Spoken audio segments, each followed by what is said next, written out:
So, in this video, I want to speak specifically about how different red states are from blue states and how that affects a trans individual, or how it has affected me.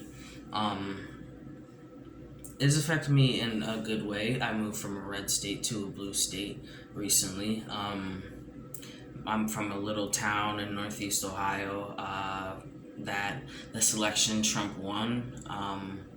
And all around that area, Trump won. He won all the counties in that area. So I live in a very traditional, conservative environment. Well, I did live in a very conservative, traditional environment, and I guess Ohio's medical community follows the same guidelines, tradition, and conservatism. I remember one time I was young. I was starting my transition. This is when I was about to start testosterone. I was about 16 years old, and I started dressing masculine. And I had a psychiatrist by the name of Dr. Seaman. I think it was spelled different, but I think he just. I remember one day I walked into his office and told him I was transitioning, and he said to feminize yourself. I said no, to masculinize. My mom corrected him too, and because my mom was there at my appointment, and he went on this rant about how he's a Roman Catholic and he believes that I'm so young, I'm destroying my body. It's wrong and it's not against God to try to be one thing and be ungrateful for what you have, blah blah blah, all that stuff. And he was a psychiatrist, bro. He's not supposed to say stuff like that. And then I guess recently with the medical community, I was referred to an endocrinologist by the name of Dr. Kennedy.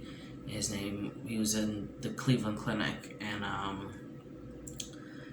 basically, I'm gonna tell you everything that has been done in Connecticut versus everything that was not done in Ohio, or not even given as an option. So my endocrinologist, Dr. Kennedy,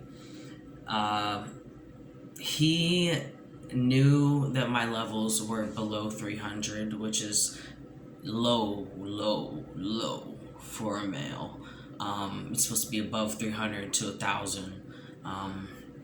And this endocrinologist, I think, figured since I was female biologically that low testosterone wouldn't affect me too much. But what he didn't realize is he let that go on for about a year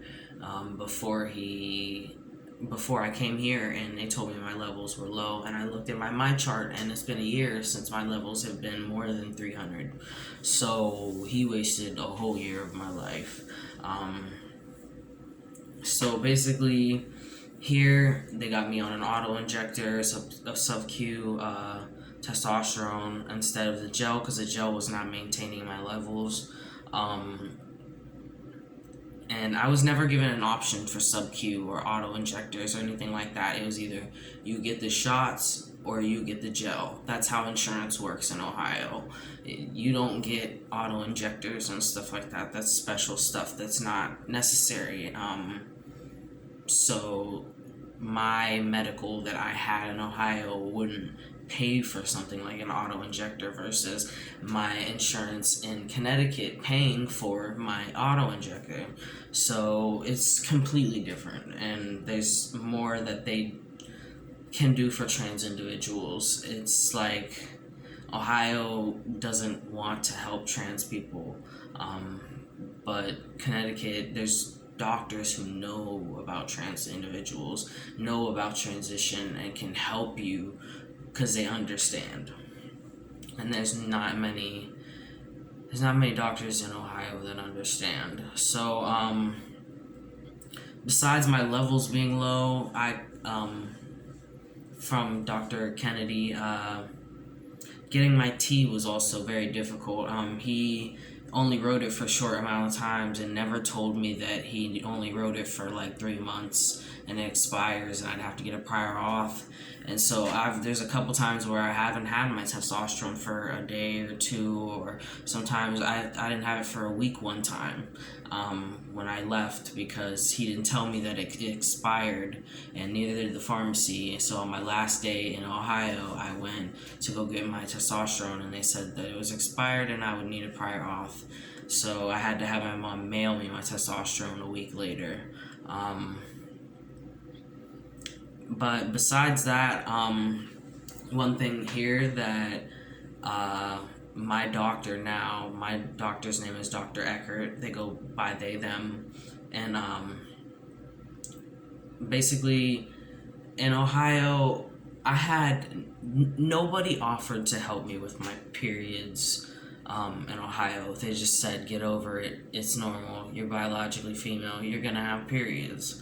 And that's not right for a trans man to have periods after 7 years on IM injections. So, here in Connecticut, my doctor, Dr. Eckert, they gave me an option for birth control that's not estrogen based, and it has been working. I haven't had a period, and I should have. And it made me gain weight, which is a lot of people don't like the whole birth control gaining weight thing, but to be honest, I look healthy now. I look better now. Even my family, I went to Ohio for Thanksgiving, and even my family told me that my hands got chunky and that not chunky, but that's what they said, but that's not what they meant. But they said my hands got chunky, my arms got bigger. They said they could see my weight in my face and I look healthy and happy. So yeah, that birth control made me gain about 10 pounds in a month and a half. So I gotta watch that. But as far as transition goes, because I'm done talking about the red and blue state thing, because you get it. It's just red states don't want to help trans individuals versus blue states who people make careers out of helping trans individuals. So, yeah, it's a lot different. I'm encouraging anyone who's not getting what they want out of their transition after so many years, I recommend finding a different endocrinologist in a blue state. Red states medical is not set up to help trans individuals. It's set up for necessary stuff. That's it. I couldn't even get 2 x-rays on my teeth in the same year because I was only allowed to have one, that my insurance would only cover one. But I had gotten 2, so I had to pay for that. I didn't, but they gave me a bill. I probably have more than $10,000 in hospital bills just from over the years. But I want to go on and talk about my transition. You guys know I'm on sub-Q auto-injector. I feel my levels increasing because I noticed that I have more drive to do things. I want to do more things, and I also have more patience to do them and more motivation to do them. I can convince myself to do something. I feel more assertive. I don't feel inferior to people anymore. I started to feel that again when I started the gel testosterone and stuff. It just wasn't maintaining my levels. But I also noticed that even though it was probably the birth control, I say that maybe the testosterone helped me gain weight as well. My stomach is like starting to get covered in hair.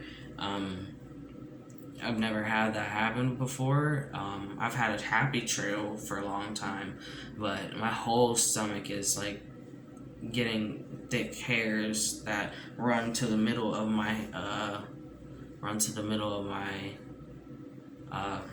my belly button. Basically to the middle of my stomach.